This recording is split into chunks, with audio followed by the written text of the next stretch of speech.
위험에 대해서 우리가 객관적으로 바라볼 필요가 있다는 거예요. 진짜 위험과 과잉 대표된 위험이 있다는 거죠. 안전지상주의가 양육 방식의 주류가 되어버린 거예요. 사실 아이들은 자기들끼리 해결할 수 있어요. 그리고 이런 걸 해결하는 과정을 반드시 경험해 봐야 돼요. 그래야 중재할 수 있는 능력이 생겨요. 그러니까 지금 우리가 하는 교육은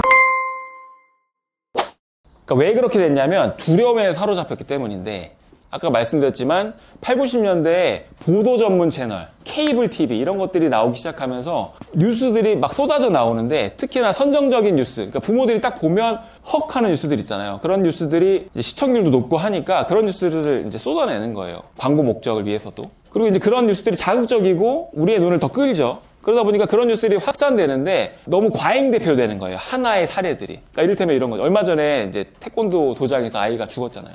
저도 그거 봤는데 진짜 끔찍하더라고요. 그래서 마음으로 어떤 생각이 들었냐면, 우리 애는 태권도 학원 보내지 말아야겠다라는 생각이 들었는데, 그래서 하고 나서 제가 이 책을 봤으니까 전국에 태권도 학원이 수천 개, 수만 개는 될 텐데 사건 하나 있었잖아요. 그렇죠? 물론 가끔씩 이런 사건이 터지죠. 몇 년에 한 번씩. 근데 그것 때문에 내가 이제 아이한테 태권도를 안 보낸다고 하는 게 말이 되는 건가?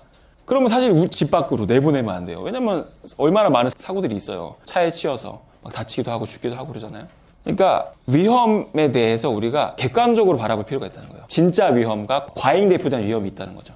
근데 어쨌든 두려움에 사로잡히면서 그런 방식의 양육 방식이 증가했다는 거예요. 과잉보호 기조의 양육 방식이.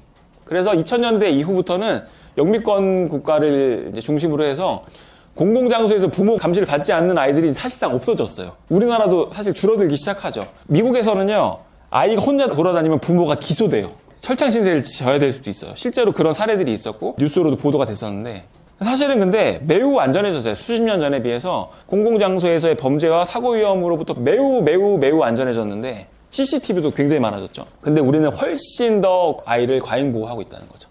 안전지상주의가 양육 방식의 주류가 돼버린 거예요. 요거는 이제 뉴요커라는 미국의 유명한 잡지인데, 완전히 안전한 환경을 만들었다는 거예요. 판단하지 않아도 되는. 이게 안전한지 안전하지 않는지 판단하지 않고 고민할 필요 없는 완벽한 안전을 만들어 놨는데, 학교에서, 어린이집이나. 근데 이 환경은 당신의 자녀를 현실 세계에 제대로 적응하지 못하게 할 테지만 뭐 어쩔 수 없죠 뭐, 이런 식. 이런 안전한 교육, 안전만을 추구하는 교육이 이런 사태를 만들어낸다는 거예요. 자, 놀이를 압살하는 안전지상주의의 위력. 이게 있는 캘리포니아의 학교에 붙어있는 이제 공고문인데, 어른 없이 술래잡기 하면 안 된다는 거예요.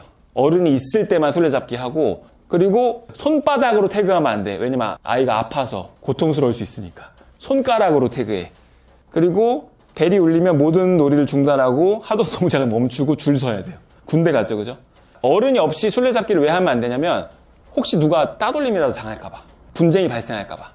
아이들끼리 해결할 거라고는 기대하지 않는 거죠. 아이들끼리 이런 일을 해결할 수 있을 거라고는 전혀 기대하지 않아요.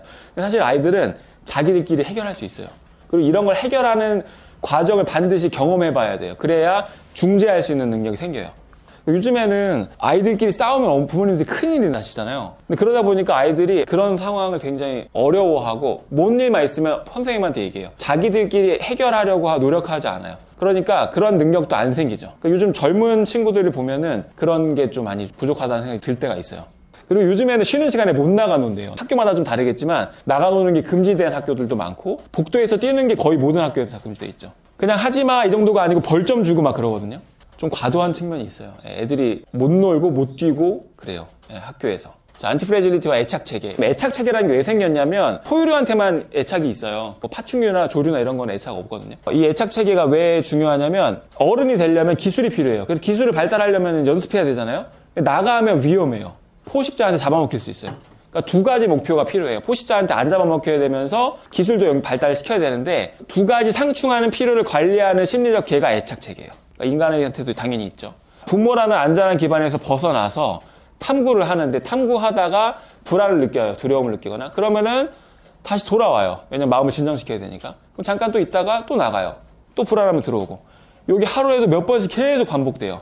그러면서 어떤 일이 일어나냐, 아이가 성장하는 거죠. 역량이 발달하고. 근데 여기에만 있으면 아이가 못 자라요. 성장이 안 일어나요. 학습이 안 일어나고. 지금 우리가 하는 교육은 여기를 못 나가게 하는 데 가깝다는 거예요. 여기에만 있게 만드는 거죠. 자, 안정지상주의가 사실은 매우 위험하다는 거예요. 아이들한테.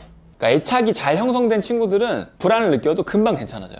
근데 잘 형성 안 된 친구들은 계속 울죠. 그러니까 아이들은 근데 애착이 잘 발달하면 안전한 기반을 내면화하게 돼요. 부모가 없어도 나는 괜찮아 라고 생각할 수 있게 돼요. 점점점. 그러니까 아이는 안티프레질리티를 갖고 있다는 거예요. 그러니까 고통을 겪으면서 점점점 성장하고 그 다음에 독립하게 된다는 거죠. 부모 없이도. 그러니까 위험한 놀이와 안전한 기반에서 동시에 혜택을 얻어요. 둘 다 필요하다는 거예요. 안전한 기반만 있으면 안 된다는 거죠. 이게 발견 모드, 그러니까 성장으로 자기를 열고 점점점 탐험으로 나아가는 게 발견 모드인데 이거의 반대가 방어 모드예요. 그냥 히키코모리처럼 방 안에 처박혀 있는 거죠. 성인이 돼도 그런 사람들이 이제 나타나고 있죠. 그러니까 그게 위험하다는 거예요. 그런 위험을 안전지상주의가 갖고 있다는 거고, 아이가 자기를 스스로 돌보고 위험과 갈등, 좌절에 대처하는 법을 배우기 힘들게 만들기 때문에 안전지상주의가 위험하다는 거죠. 5세 이후부터는 자주 사용하는 것만 남기고 다 정리돼요. 없어져요. 그래서 5세 이후에 뭘 반복적으로 하느냐가 매우 중요해요. 그것만 남을 거거든요. 그래서 그때 그걸 많이 한 친구들은 나중에 공부를 하고 싶어도 독서를 하고 싶어도 못해요. 혹시라도 놓쳤다면 사춘기는 절대 놓치면 안 돼요. 그래서 5세부터 사춘기 이전까지